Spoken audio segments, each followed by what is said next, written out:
Hello and welcome to Sestra-Tainment. Sestra-Tainment. I'm Lenora. And I'm Dee. And we're coming to you today in regards to everything entertainment.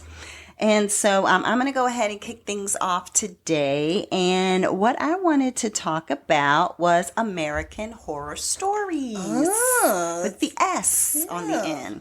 And so there is American Horror Story, and then the stories, which each episode is a different story, is its own thing. And so I believe there's only been 2 episodes so far. Oh, I haven't watched the second one. Yeah, the second one came out, and so the first one had a theme about dolls, which I'll go into, but not give any spoilers. And then the second one is a theme about video door cameras.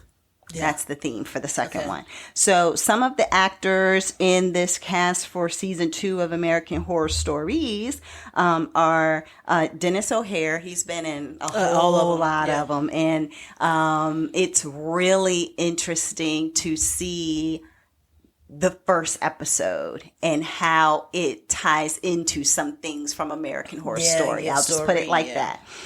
Gabrielle Sidibe, she is in this season. Max Greenfield, and I feel like he's been in a few too. Gabrielle, she was in The Coven. So I did love Coven. That's my actual favorite. Alicia Silverstone, Judith Light. And a model by the name of Dominique Jackson from Pose, just to name a few, are going to be the people that are in this season. So pretty exciting.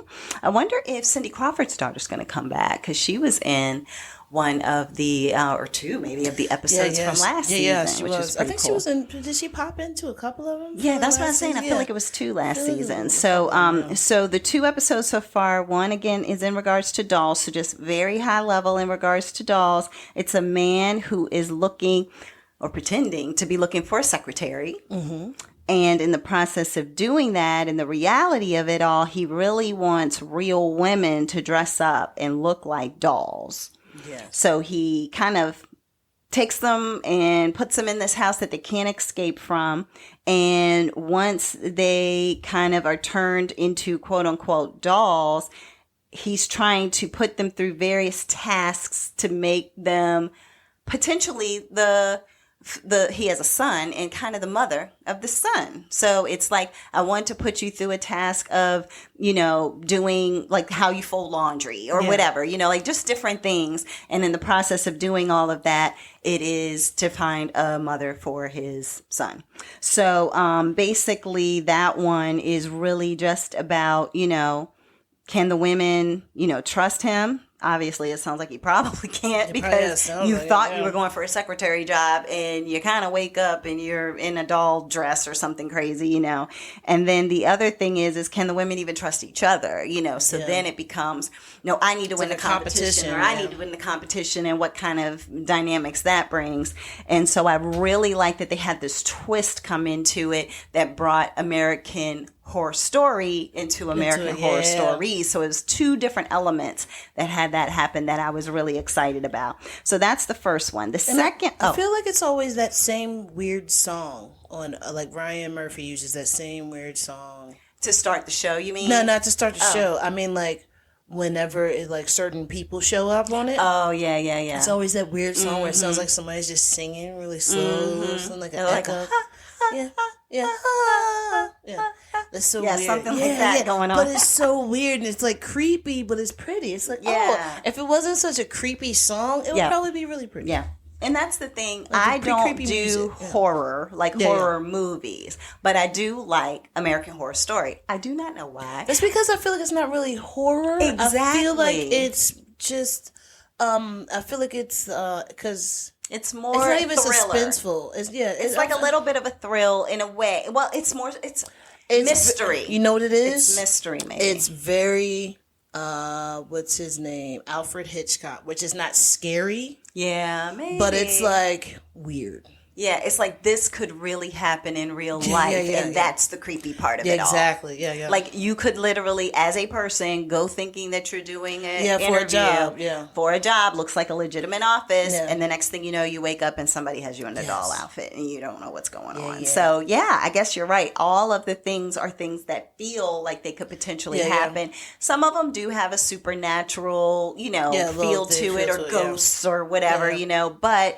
I mean, some people say places are haunted and all of Yeah. that. So I mean, maybe that is their reality, and that Maybe. did happen in their real life. Yeah. So I'll quickly go through the second one. Again, this one just came out this week, but it's called well, I don't remember what the episode is called. I think it might be called Aura. Sorry. Okay. So basically, there's a video door camera, Yeah, kind of like like a a ring ring camera, camera, yeah. but it's called Aura. You put it on your door, and then once you install it. If anybody is on your doorstep, then an alert goes off, or somebody's on your Yeah, just property like a or ring something camera, like that. But it's like, even if it could go off, like for example, one time it was like a raccoon getting into the trash can, and they're like, okay, like that Yeah, kind of it's thing. like, okay. But also it's on your doorstep. So what ends up happening is that when you get it, you have it ready for your home, you see it. The crazy part about this episode is that Sita-Bae, like she's looking at the phone, it beeps and says somebody's on your doorstep. She looks and she can see this person standing there, and they know her name. So they're like talking to her and like, hey, Jackie, let me in. Like, hello, let me in. And she's like, what are you doing on my doorstep? No, go away. yeah, I don't even know you. They're trying to open her door and doing all of this kind of stuff, right? But then she asked her neighbor across the street, hey, do you see anybody on my doorstep? So what's going on? And the neighbor is just like, there's nobody on your doorstep. So what's going on? Is it ghosts? I Is don't she know. schizophrenic? Exactly. So then you're like, okay, well, if her son, she has a husband. If her husband looks at this, can he see the he same see it? thing, or Yeah, can yeah. he not? Yeah. And then what does all this mean? And then she starts putting together, like, gosh, she looks very familiar. Like that face on that screen. Like, I don't know who that is. But when you open the door, nobody's there. So it's a really strange conundrum. It's kind of like a vampire-esque. Yeah, but It's it's like, like, open the door and then let me come in. So I can right, get my but you don't invitation, know. But you don't know what it is. you don't know what What that to is, expect, right? yeah. Exactly. So it's like, part of it is it hackers? Is it somebody hacking in a vision from your past through this door thing to make you feel as though it's somebody who's there that you don't even know? That's crazy. Or like but you aren't really seeing because the people across the street don't even see him. There's no evidence that anybody's standing there out there. So it's like, is it reality? Is it ghosts? Is it technology? Like, what is it that's making this happen, and why? So that was a really good one. Like that I'm gonna one, have to watch that one when we finish this podcast. yeah. So I'm gonna I check really enjoyed that one too. So anyway, so that's what I wanted to talk about today: American Horror Stories. I think it's great. I don't know if Ryan Murphy's coming out with any other American Horror stories or I don't not. know, because he still has that. He has that contract. He has a contract with Netflix. Netflix for millions and millions of dollars, but I don't know if he's already fulfilled it or not. Because some of them were cranking out things like him and even Bridgerton, with it being with Shondaland and Shonda Rhimes, and they were Tyler just Perry trying did to a couple of them too. crank them out so they didn't have to feel obligated for like the next 10 years. Yeah, but then that's when you get garbage, though. Yeah, I feel like that's I feel like that's what's happening with Tyler Perry's production company. Well, I won't. I'm saying like he's trying to crank them out so fast because he has so many things going on that he's not like. Stuff is missing, like the background of what was the name of that? Oh, that Grace falling from Grace. From Grace, In yeah. the background, the guy's just drinking the water, and there's no water in the cup. Everything that was supposed to be like quality control and making sure that there was authenticity in the edit of like the last sure that, season of Game of Thrones. Well, yeah, where the cup showed up, the Starbucks cup showed up. Cup, you got water but this bottles guy, everywhere. He's like putting a fork with nothing on it in his mouth and chewing, and it's literally in the background. Chews, you can see him in the back like, just like it's ridiculous. Well, that was my first one, American Horror Stories. Right. I watched it on Hulu, but it's like Hulu FX. Yeah. All right, what you got, sis? All right, so I have this is from Amazon Prime, from the director Billy Porter. Oh, what? Say what? Billy is directing. Oh my god! Okay. All right. It's called Anything's Possible, and this is a LGBTQIA plus Okay. production. Okay. It's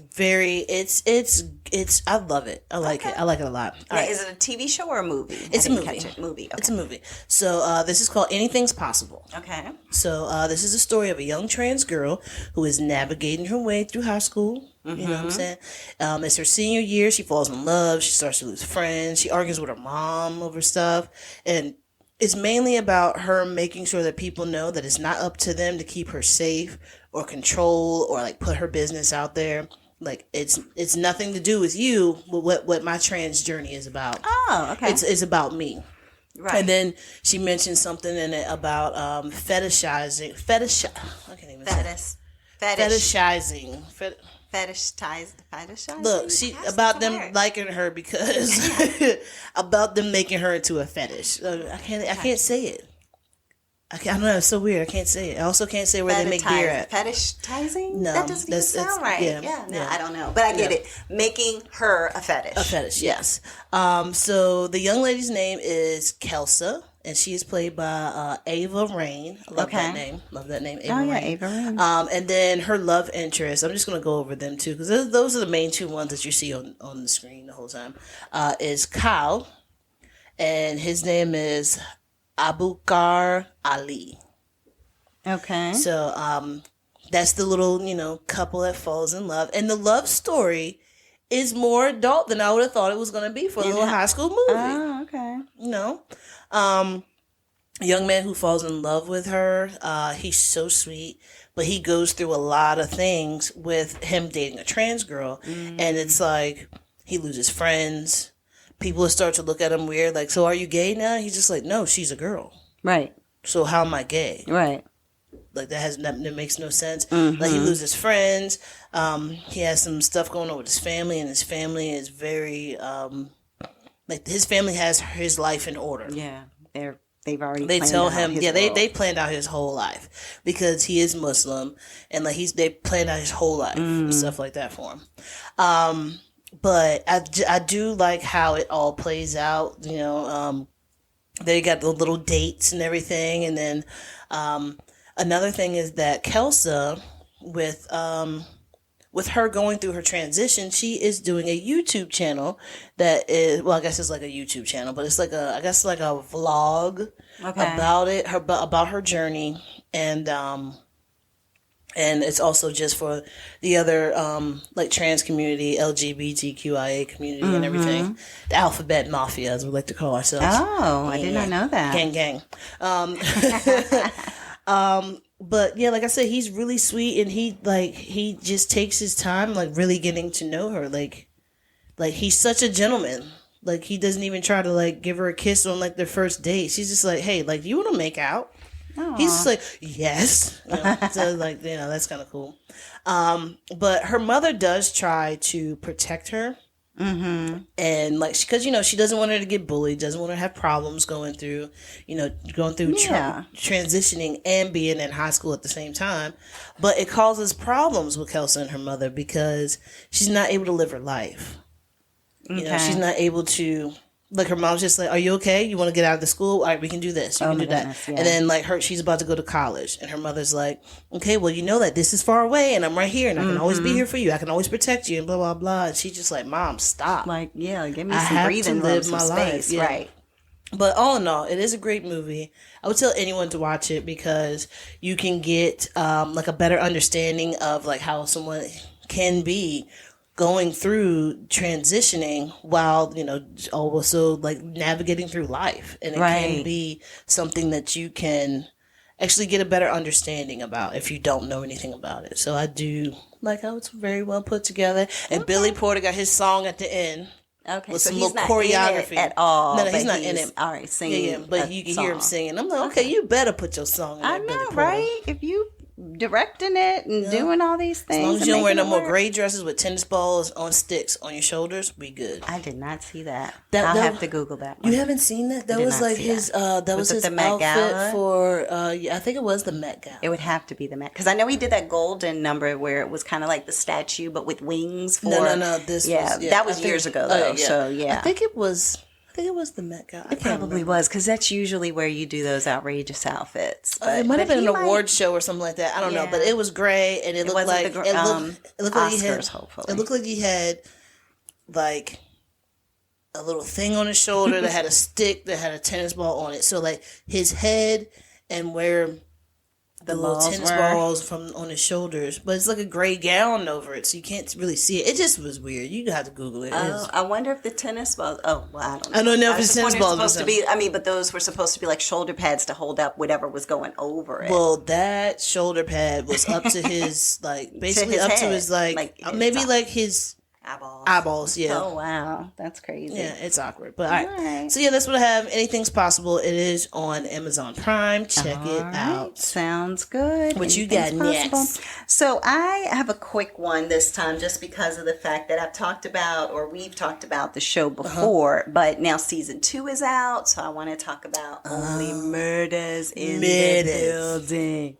Only Matters in the Building. So it has Steve Martin as Charles Hayden Savage. It has Martin Short as Oliver Putnam. Yep. And it has Selena Gomez as Mabel Mora. And so those are like the 3 main characters. Yeah. There's a lot of other revolving characters on this show. Yeah, but those are the 3 main. But when I tell you, those 3 are just like classic together. It is so funny, and I love it. And so basically this season, it's a new murder. So last season ended with a murder. I won't say who for anybody who is behind, because that was actually probably maybe it was 2021 show. I was going to say. Yeah, I feel like it came out pretty fast. Really quick second season for that one. You're right. I think once they realized that people were picking up on it and liked it, they were like, yep, let's keep going before COVID gets worse and we can't record or do whatever. So, yeah. So there was a new murder, and based on that, it makes it look like one of those 3 are guilty because of this new murder. So, therefore, everybody in the building also that they live in kind of feels like if one of them is guilty, then all of them are probably guilty. So they all kind of look at them because they're always hanging out together, which is weird because Selena's so much younger than them that it's just like a weird dynamic. It's like how you hanging out with guys in their 70s and you're like 25. Exactly. So it's interesting. Who they have on there this season, they have 2 new characters that I've seen so far, and I haven't watched all the way through. I may be on episode 5 or something like that, but you have Shirley MacLaine. Yes. Who is on the show now, and she is hilarious. A hoot. Like, she is a hoot. As soon as I saw it, I was like, Miss Shirley MacLaine? Yes. Oh, yeah, I'm watching this. And what I'll say about Shirley MacLaine that I appreciate is you can tell that she's not tightening and Botoxing and boosting she's living her life. Lifting up her whole face and cheeks and everything. I mean, she looks like a woman who's in her 80s. Is maturing in her life, as opposed to someone who is trying to hold on to looking 50 forever when you're 80. Not saying that's bad. Not saying that's a bad thing. It's bad, but for some people, it is so obvious and so, in some instances, not attractive or appealing, to see how some people look when they do all of that. I mean, some people do a tiny little tuck and, whatever, and they'll say it and they'll tell it. You look at Cher. It looks amazing. Oh, yeah, even looks amazing. Even what's her Jane name? Fonda. Jane Fonda, yeah. Amazing. Like, some people, they got the right doctors or whatever, and they Shirley don't MacLaine try is to 88 do and she much. looks 88. Yeah, but it's like, she would look like your grandmother at 88, but who cares? Like, she's Shirley MacLaine. Yeah. She's an amazing actress. She can do what she wants. She's awesome. Yeah, and her face can show her facial expressions because she doesn't have Botox in every crevice. I don't care what TV show, movie it is. If Shirley MacLaine's in it, I'm watching it. There you go. Exactly. So she is in here, and she's really good. And I really liked how they kind of brought her character in, and then also how they added a slight twist to it because of a little bit that is going on in here.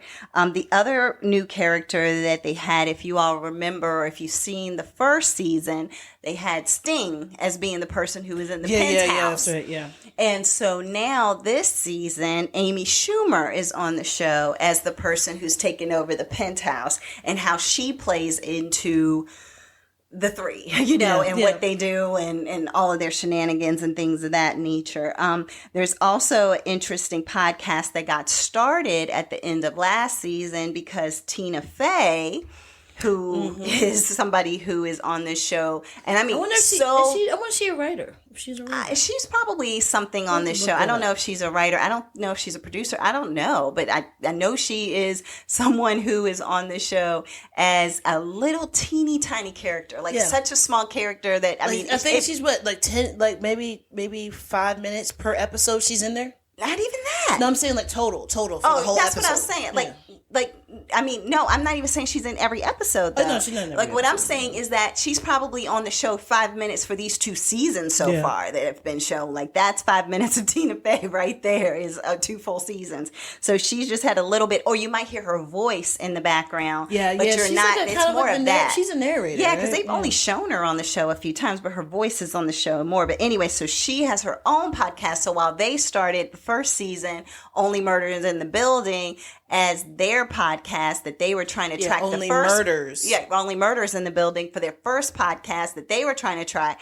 Tina Fey started hers to say, well, now that they look guilty, it's only murderers in the building. So she has her own podcast called that. And so it's like while they're trying to track down who's the murderer in their building, she's trying to follow, I guess, and have track down as to what they're doing in their guilt or innocence, I guess you would say. So that's kind of been pretty interesting. And then there's this other little side kind of story in addition to the murder is also a story about a painting, a missing painting. And that painting actually has Charles's, who is played by Steve Martin, Charles's father in the painting, because everybody looks at the painting and they're like, is that you? Like, is that you in this painting? Because it's like a gray-haired man. Yeah, but you can only see like a side profile. Yeah, side profile, and it's a nude painting of a man and a woman and all of this kind of stuff. And so everybody's like, is that you? And he was like, no, it's my father. So it's just like, oh, okay. So then you're trying to figure out how in the world did his father get into a multi-million-dollar painting, by the way. Like whoever the artist was who painted it, it's worth a lot of money. So how did his father get into that painting? Who was the woman that is in the painting with his father? Who was the painter and why did she paint them? Exactly. It's so many interesting levels and parts that I hope that they get to throughout this season. I, again, have gotten to about episode 5 and didn't want to get too far before talking about it, only because of the fact that, again, trying not to do any spoilers, it's like trying to... Because if you haven't finished the first season, you can't really talk too much about... Like, you can't really know too much about what's going on in the second season. Which is why I just said there was a second murder. Shirley MacLaine shows up. There's a painting that's missing, and his father's in it. Like, that's about all that you can share. Oh, and Tina Fey has her own podcast. So that's kind of the ifs, ands, and buts of what I can share about Only Murders in the Building. Season 2 is on Hulu. It's a Hulu original. It's one of those, like, fun, cute, quirky shows. You know, it's like if you just need something that's just going to be kind of entertaining in 30 minutes, quick, short, that's your show. Also the Cara D'Evangeline is in it. Yes. Mm-hmm. She does, she is in it as well, playing a love interest for someone. So that's kind of cool how they put her in there. But then it's like, what is her part? Yeah, and you know how authentic is some of this. It's stuff. very murder mystery mayhem. It's very it's giving me dinner theater vibes. Oh, really? But I like it though. Okay, you know what I'm saying? I like it though. Now, how far have you gotten into this? Are you? I'll tell you after we get off. Okay. I'll tell you after we get off. All right. No, I meant like episode 6, episode 7. I don't know for sure, but that's what I'm saying. I'm going to tell you what happened. Yeah, I'm going to tell you what happened in that last episode, so then you can tell me, oh, okay, I know where you're at. No, okay. All right. Yeah, we'll see. Okay, because you might be further along than I am. I don't think so. Know. I don't think so. I haven't been keeping up with it as much. Oh, okay. So, yeah. Well, there you go. Only Murders in the Building, season 2 on Hulu. So what you got next? Okay, so what I'm about to talk about, I don't even... What's it? Okay, look. Here's what it is. What's it called? Now, all this information that I got is from the New York Post. I did find out some information about this from some social media things and some social media sites. But the Brooklyn bishop that was robbed at gunpoint. Girl, let me tell you. Yeah, you know, when it happened, I was like, I should talk about this on the podcast. And then I got paper. And then I got distracted. Okay. So, she has papers. So, Bishop Lamar Whitehead, he is a bishop. I don't know if he's self-proclaimed bishop or if he's actually a bishop. That went to school to become an ordained bishop. Because I feel like if you're a bishop, you have to have pastors and everything under you that you were helping moving them up. That's what I feel like a bishop is. But I need to double check that. I need to fact check that. Gotcha. See what it is. Facts. So the Brooklyn bishop, Lamar Whitehead, he was robbed of $1 million of jewelry during his live stream at the pulpit for his church. Now, remember this. He does not have a mega church. I think he has like one of those storefront churches. It's not an actual church building. It's just like, hey, we just got this building. We got the lease. Boom, we're doing the church here. Yep. Look, let me give you a little bit of information about how Bishop Whitehead does, how he rolls. Okay. So he wears Gucci. Gucci. Louis Vuitton. Oh, nice. Okay. Fendi. Anything designer. Anything designer, got you. Also, he drives down. He will drive across the Brooklyn Bridge in his Bentley SUV. That is also a convertible. Nice. Listening to Jay-Z. Oh, okay. You know, making his own words up, like he's trying to do a remix. So instead of it being like Hove, he's like Bishop. You know, so yeah. Ah, okay. Okay. So while he's doing this live stream for church online, he was robbed at the pulpit. Yeah. By 3 masked thieves, and this is in Canarsie. Okay. This is my thing. Why did they come in and only rob you and your wife? Exactly. They ain't go for, hey, where's the trustee at so I can get y'all off? Right, because the thing is some people might assume, well, it was a live stream, so nobody was in the church. But that's not true. People were looking at it online, and there were congregation members in the church as well. Because afterwards he had said, you know, I just told my congregation to get down. Get down on the floor. Yep. So there's people in there, but they only came for you and your wife. Yeah. They didn't get none of the tithes and offering. Nope. They ain't asked nobody else for their purse. Watch, purse. If you can give money and your tithes to give to him to drive a Bentley, then you obviously have money too. Exactly. So, let me give you a little bit more information. He has already been accused of taking some money from a parishioner of $90,000 per life savings. What? And this happened in 2020. Okay. He was supposed to he was supposed to buy and renovate a house for this lady. Okay. He talked her into, hey, you know what? You give me this money, I got you. I'll go ahead and get this house all set up for you. You'll be good to go and you can live in it. Well, where's the house? So that's a little bit of background information about him. He has a history of grifting. He's a grifter. Yeah, he's a grifter. He served time in prison already for identity theft. 10 counts. Oh, and also grand larceny. Excuse me. He has targeted 5 Suffolk County victims of $250,000. He stole some identities of 4 other people from Suffolk County, stealing their identities, and he obtained lines of credit from financial institutions for approximately $500,000. So the police, in 2020, when all this came to light, so the police went and they got a warrant for him. And when they searched his home, they found a stolen 9mm. Oh my God. A whole bunch of like phones, computers, and stuff like that. And bulletproof vests. So he got in trouble for the stolen gun, and then also for the identity theft and like robbing people. His bail was like, I don't know, I think it was like was it $600 and something thousand? Okay. But I believe he's like out on bail or whatever. So he did a press conference. Yep. I saw part of some. Well, I don't know if that was the press conference or just talking to the news, but I saw him talking to somebody. A press conference. Okay. Why are you doing a press conference, Barbara? Because he got robbed. What does it have to do with? Like, okay, I'm sorry. Maybe it's maybe it's just a victim, and he was robbed. Okay. face. You can tell I'm I know being every time, sarcastic. but you know what's so funny? When I looked at the video of his press conference, I kept getting Rudy Giuliani doing his press conference like in front of some like random place, like a body shop or something like that. That's what feel it gave me. Oh yeah, like when they did that. Yeah, they picked the wrong title place and did it in the wrong place. Yeah, I remember that.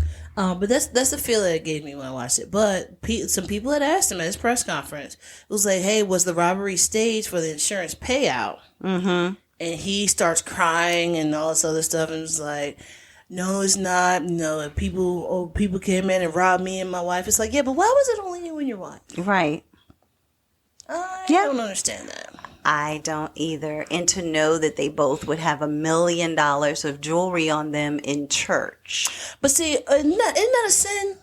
Isn't that a sin? Isn't like being too flashy a sin or something like that? I feel like it's a sin. What are the I mean, but like, sins? I mean, I guess it could be, I mean, I don't know, because I think anytime you want anything in excess, it can be considered gluttony. So therefore, maybe it is that, do you really need, when people in your church may be needing to figure out how they're going to pay their rent or get their back to school things for their kids, or, go to, take care of anything, a family member that's ailing, something like that, and then know that the pastor would rather spend it on a Bentley than to spend it in the congregation to help the sick and shut in, or in the community, right? So like pride, greed, potentially, yeah, and then it's just wrath, lust, envy, gluttony, and sloth. So I mean, you could do your own checklist on how many of those he got. I'm just saying, but it does make you wonder. It gives me I set this up vibes.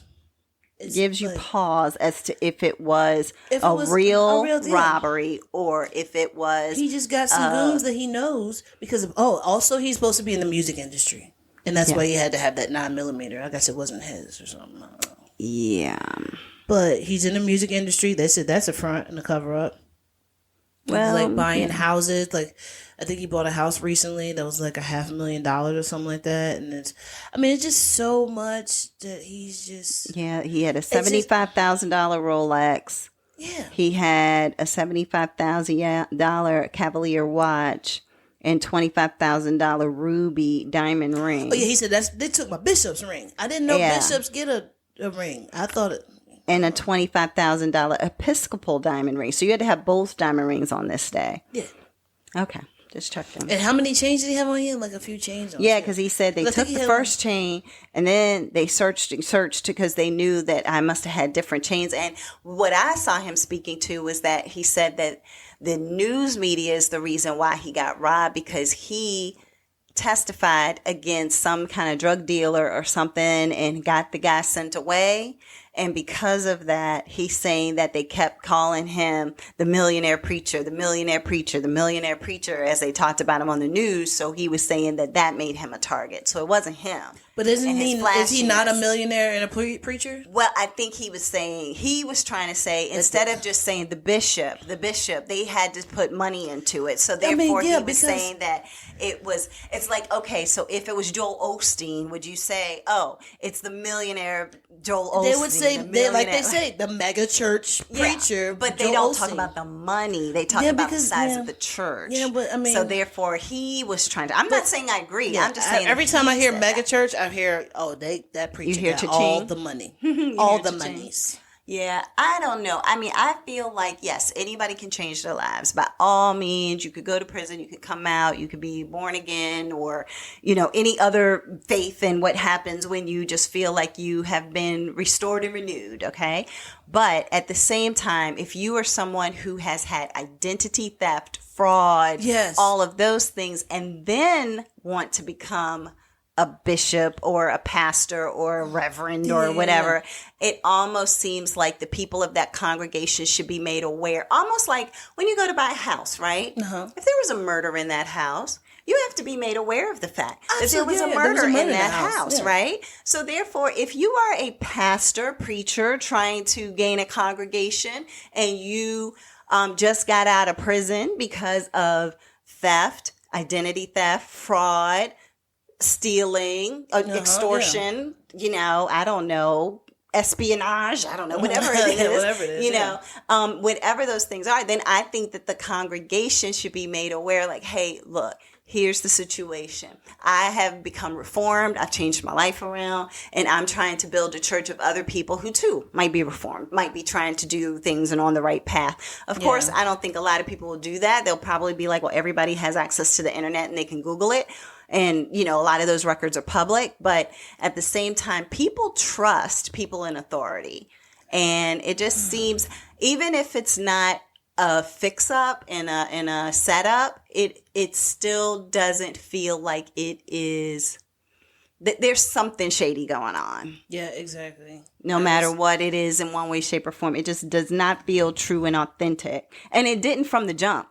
Like there was no one point in this whole scenario where I felt like, oh yeah, and then this is legitimate. I feel like as soon as I saw the story, and I was like, wait, they only went to him? Yeah, him. They only took him. When I first saw the story, I only thought they only went to him. Yeah. So I was like, wait, a whole congregation there, they only went to him?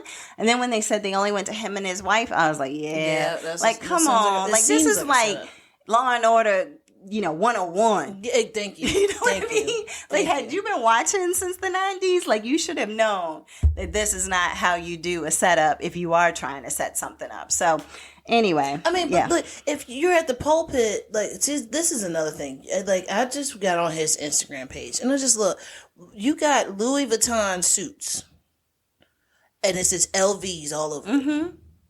All over the suit. It's like, you look like your purse. Yeah. You got your Gucci suit on that has G's all over it. But you have to understand that there are some people. You got your Fendi suit on with F's all over it. So are you saying that with him being so materialistic, people in the congregation should have known that he was just a materialistic kind of person? I'm just saying that he can't blame it on the news. You can't blame it on the news because you're being so flashy. You're flashy. Adam Sandler. You're flashy. Adam Sandler is like a multi-millionaire. Bum. He dresses like a bum. He dresses like he's going to play a pickup game of basketball everywhere. Everywhere he goes. I don't even think I've seen him on a red carpet. I don't think he probably likes to dress up for a red carpet, so he probably just ignores it. And this not going to get an award that's how anyway. I would dress too.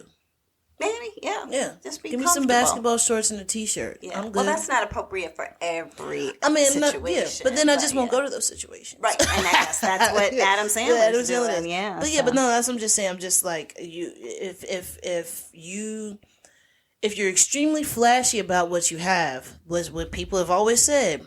If you're flashy about what you have, that just makes you a target, correct? Yep. I've always heard that. Facts. So therefore, I just feel like, homie, you're bringing this upon yourself. I don't know. Yeah, I did Google Adam Sandler suits, and he does wear them on occasion, but it does not look like his movie premieres. Thing. His own movie premieres. I don't even know if he wears them to that. It's like red carpets behind him, so I'm thinking it could be that, but they're just like, oh, Adam Sandler brought his grooming A game. Like they literally talk about it when he does it. So.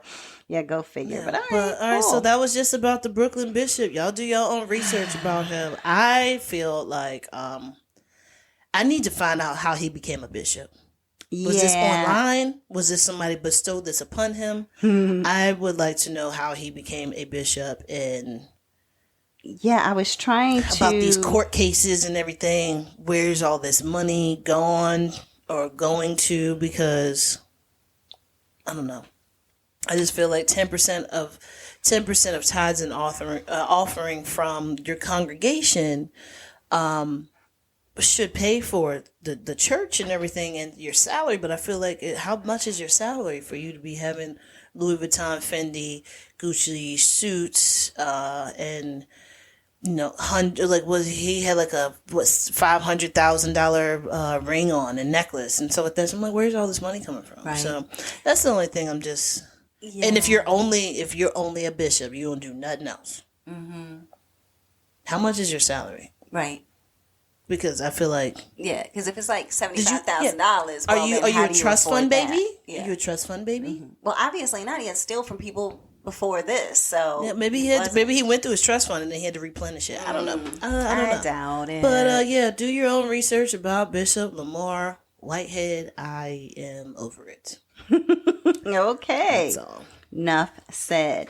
So I am going to talk about a new show on Apple TV Plus called Surface. Okay. So it's got the cast of and I know I'm gonna maybe mess this up, but Gugu Bathara. No idea. So if you see her, you will know her. She has like a British accent, like a British African American lady, really pretty and beautiful. She God, I can't think of what she was on. But go ahead. Continue. Yeah. So she's in it. And then she also has her husband played by Oliver Jackson Cohen.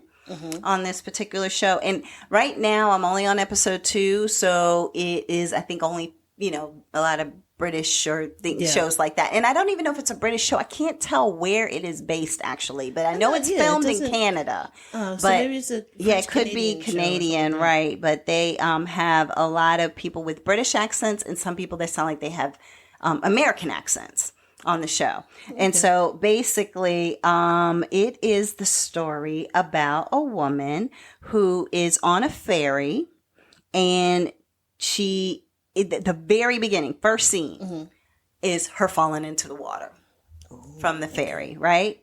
And so you're just like, all right, what's going on? You later find out that she attempted suicide by jumping off the boat into the water, but you don't know why. Okay. So she survives. She's kind of banged up, bloody, all of that when she gets onto the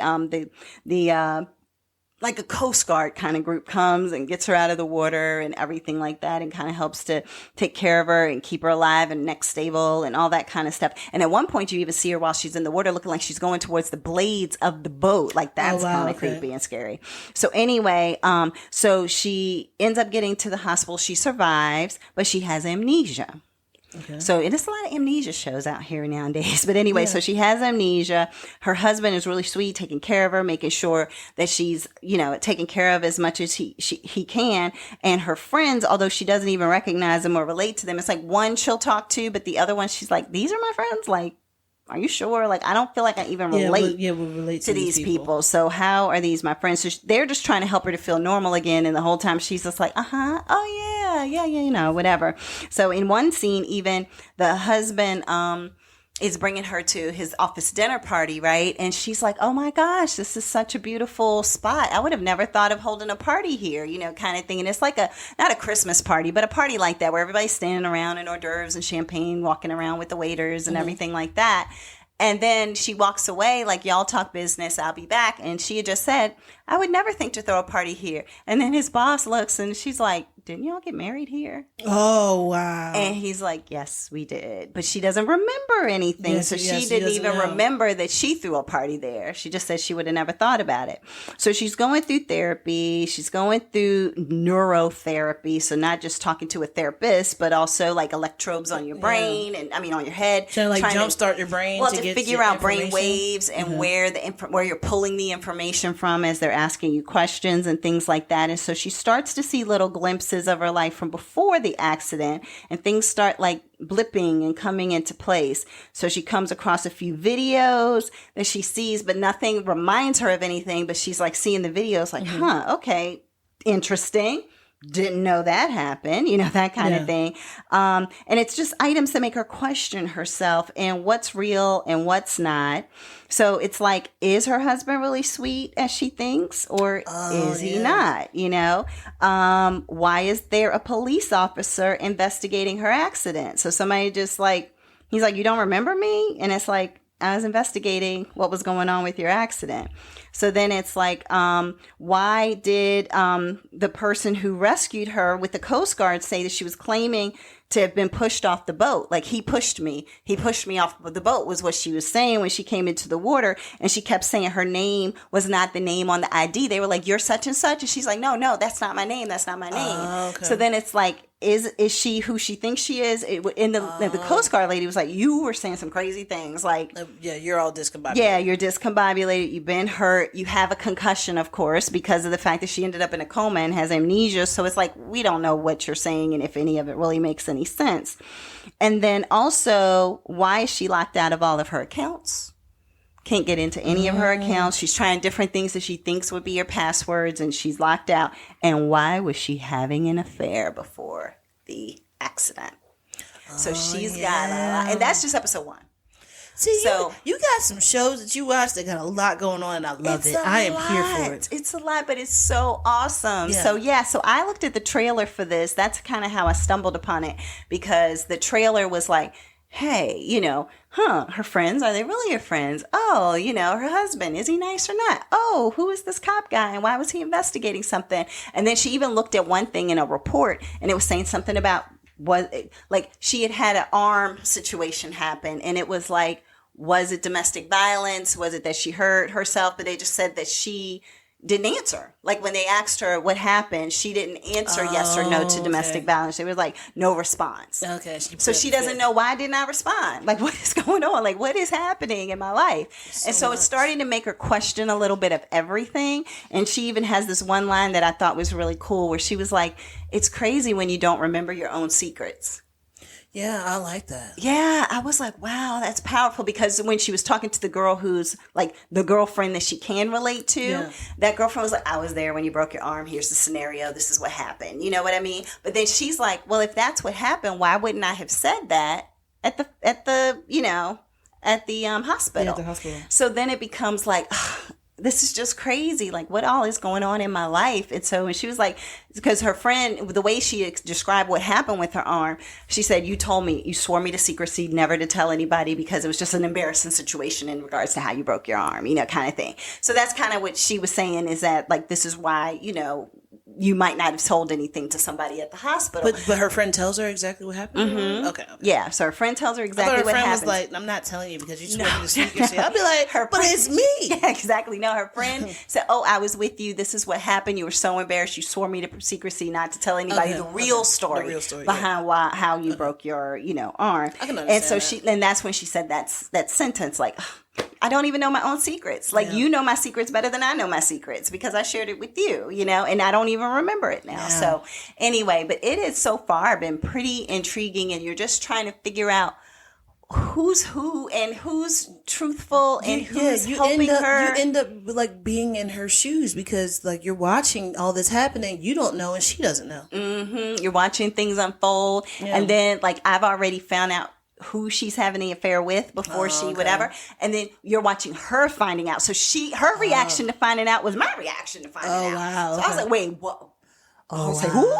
Okay. Like, so then you're like, oh, okay. So that's the fun part, is that you're going through this journey with her. So peeling back the layers. When she gets a glimpse, you get the glimpse, and then you're like, ooh, was that?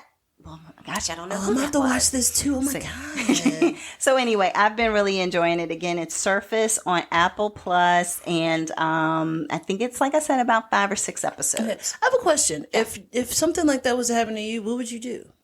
Would you try to find everything out? I would think I would just be like, all right, I don't know none of y'all, so I'm out. I'm moving. I'm starting all over. Yeah, I think it might be difficult to do if you don't have any history of, I get what you're saying in regards to like, I don't know you, I have no connection to you, okay, but at the same time, it's like, how do you get a job when you have no memory of any work experience you've ever had? How do you get, credit? Yeah, how do you get...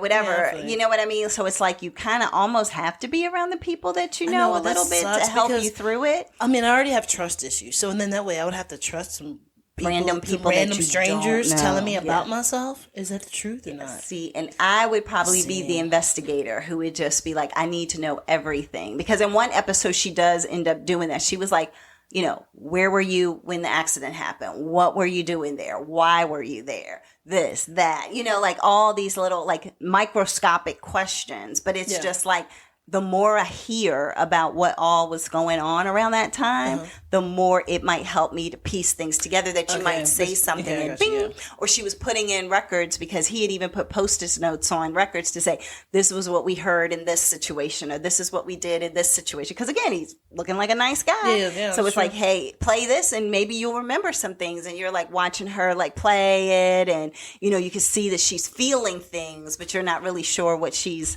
actually gathering in some of these scenarios. In, so it's some of the stuff you're like, they'll show you what she's seeing or envisioning, and then other things you'll just see her face go like, oh, wait a minute, aha. And then like that happened in a therapy session, and then the therapist is like, "What happened?" and walk me through it, and then that's when they talk through what it was. I was just looking through some of the cast information.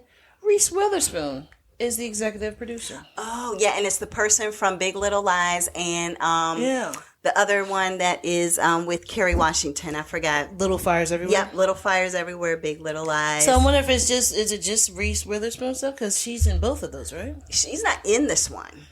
I'm saying, but I'm like, I wonder if it could Reese potentially Witherspoon is like the executive producer or something like that. It could be like those books, because normally she takes the books and turns them into movies. Yeah. So this could have been a book. I'm not sure, or just a story that she came across, a short story that became a TV show or whatever. Yeah. But yeah, she's really good about picking things that are nuanced and bringing it to the screen. Because I'm almost tempted to watch that one that they have where the crawfish cry or sing or something. I don't know. Whatever it's a new one that's out in movie theaters now. I'll have to look it up maybe while you're talking about your last one. Yeah, I'm about to say, because I don't know. Yeah, and then at the end, maybe I'll try to cover that one thing about that. All right. Here you go. So for my last one, I want to talk about this movie. It's called RRR. Okay. Or as Mom says, "Ara, ara, ara." Shout out to Mom. So this, I would just say, watch the trailer and see if it's something that you want to watch. Okay. I love this movie. It was good. It was weird. Like, it's so many emotions in it. But the storyline is good, but then also it's kind of like bro, like you should have known better. So like I never thought I would like a movie like this, but it was really awesome. It did have some parts, like I said, it was just kind of weird. Okay. But it could be the cultural difference. So this is not a Bollywood movie. This is a Tollywood movie. Okay. Well, it's the Telugu language. Okay. So it's off of that, so they call it Tollywood. Tollywood, got it. Yeah. Cast, great. All of the guys, I swear, like all of the guys that are in the movie, like they're in like the main cast, they just have them oiled up, like with like muscles and everything, and they're just like you see them like working out. It's just like, but we really need this in the movie. Well, it gives the women some eye candy because I mean obviously it's probably a more restricted culture, so therefore when you can do that, it's it's true. And then also the guys are not like waxed and shaven guys. These guys, you can still see the hair on their chest and like on their stomach and everything. So and then they're not like, it's not like the lead characters are the most attractive people in the world and stuff like that. They're attractive, but they're not like. But they're actors, so it's like actors, we got the best actors, not the cutest or more handsome actors. So just a little information about this. With the RRR in the story, each R has its own little story, so it's like different chapters in the movie. The movie's like 3 hours long. Oh wow.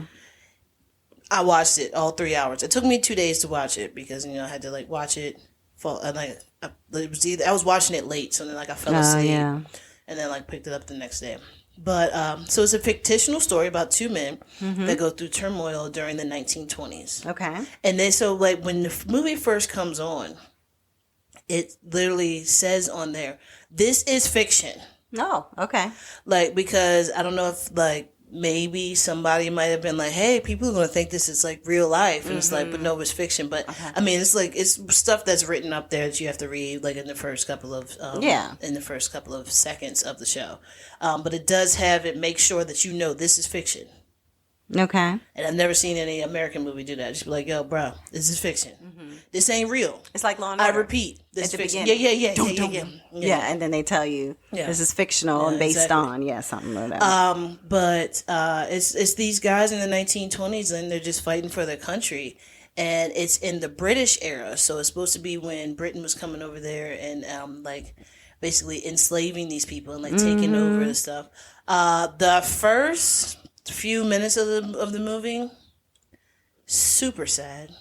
Oh really? So sad. But I've already watched the movie. Like I think I watched it twice already. Okay. But the first few minutes is super sad, but it's super good. Like, because the first few minutes make the storyline. Okay, gotcha. I would say the first 30 minutes of the movie is you have emotions. You're going from sad to, oh my God, what is this man doing? Okay. But it's good. I'm trying to tell you, I don't know a man who would watch this and be like, I don't like this. Okay. Seriously, like I really don't think that there's anybody out there who is a male who'd be like, not the dancing part, because it's Tollywood, there's a little dancing and everything in it, but So what you say male, what about females? Like females would still like it. Yeah.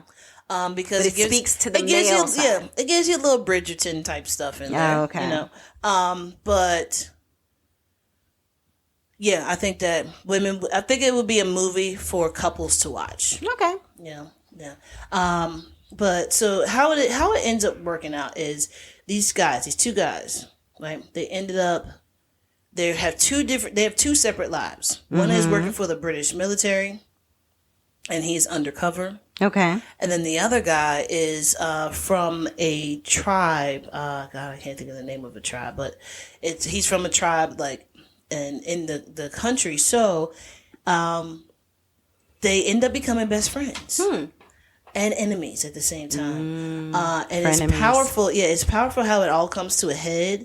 But maybe I just felt it more just because I'm an empath. But the emotions that go through the movie is really good. Okay. I would say that one of the guys that fights for the British Army, when you see him fight in the first few minutes of the movie, you're gonna be like, "Oh my God!" Like his determination is it's amazing how he just fights. I mean, it's a lot of CGI and stuff like that. Yeah, but it's but still. good. Yeah. The action, the suspense, the CGI is the best part. There's one guy, he's running through the woods, and there is a wolf chasing him that ends up bumping into a tiger because now the tiger sees him as prey, the wolf sees him as prey, and then he has them two collide into each other. I mean, and then I was like, why are they showing us this? It's why are they showing us this man looks kind of like Tarzan running through right. running through the woods, and then later on you find out why. Oh, it kind of brings it full circle. Okay. Yeah. But it's the best, I would say it's the best action type movie that I've seen, based in that 1920 era in a long time. and how did you stumble upon it? It's on Netflix. Sorry. Okay, I mean you just saw it and was like, I'll check out the Well, trailer. I had heard about it before. Where some people were just like, "Oh my God, this movie is great." And I was just okay. Okay. And then I've clicked on it multiple times. We're 3 hours. Yeah, that's a lot. That's a commitment. But then you get so enthralled in it. Okay. So I might have to check this one out. Yeah, I mean the dancing moves that they have in there. I don't do musicals. You know this. You right? do not. So as I'm fast forwarding through it, I'm like, oh, look at that little dance. So I might have to steal some of these dance moves. You know what I'm saying? Wait, so then you stopped it to see I the stopped to dance see move, the dance move, and and then I'm fast standing up in the forwarded bedroom again. trying to do the dance, and I'm like, all right, yeah, I'm over this, and then fast forward, Oh my through the gosh, songs yeah, again. that's funny. But it's not a lot of singing or anything like that in it. It's more action and suspense, and the storyline about it's basically the I guess the dictator or whatever. The guy from the British military or British Army era, whatever, he comes over with his wife, and he's basically just going up to people and treating them like they're nothing.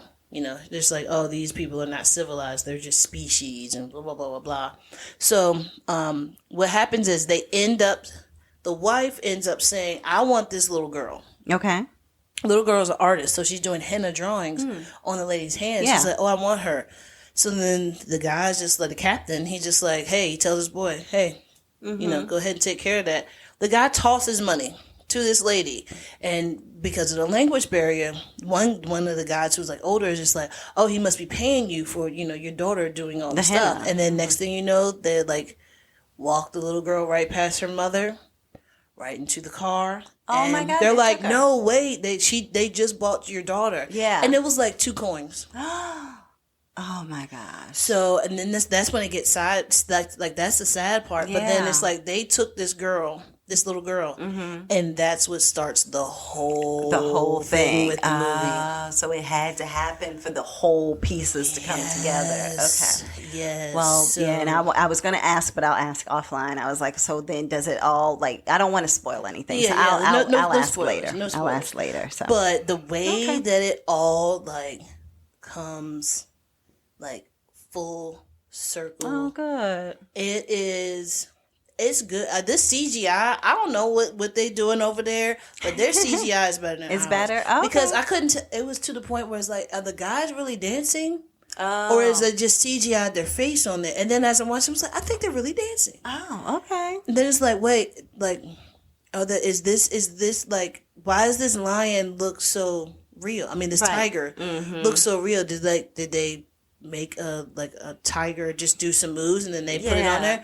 And then you're like, oh no, it's CGI, because then you see the fur kind of moves differently. It's like, oh my God. Yeah. So But you're like, oh, is it a trained tiger? Like, what's going on yeah, here? but it was super good. Okay, So we'll go figure. Yeah, check it out. RRR. It is on Netflix. I don't know how long it's going to be on there. Okay. It is 3 hours though. It is 3 hours. Everyone, we got please that. plan accordingly. Yes. But it will definitely suck you in. Nina, I'm going to tell Terry about it because he's going to have to watch this. Okay, sounds good. Shout out Terry. So, all right, and then I did look it up. It's Where the Crawdads Sing was the one with Reese Witherspoon, one of the books that became a movie with her. Okay. And it is a coming of age murder mystery by the novelist Delia Owens, and the story follows two timelines that slowly intertwine. The first one describes the life and adventures of a young girl named Kia, I guess, who grew up isolated in the marshes of North Carolina, and the second timeline investigates the apparent murder of Chase Andrews, a local celebrity, and all of it is based in the fictional coastal town of North Carolina. So,